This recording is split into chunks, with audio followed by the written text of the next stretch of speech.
na ndio sababu imeongezewa muda. Na kama tunazama urongo, tuambiwe Mheshimiwa Eugene, weekend ya tarehe 5 na tarehe 6 ilikuwa Saturday and Sunday mwezi wa 7 mwaka huu umepita. Jose Kamago na Hussein Marijan walikuwa wanafanya nini State House the whole weekend? I'm challenging them.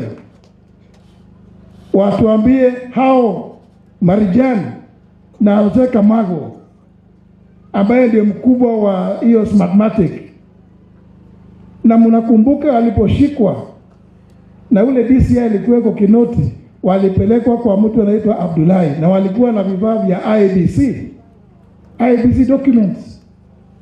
So it is very clear.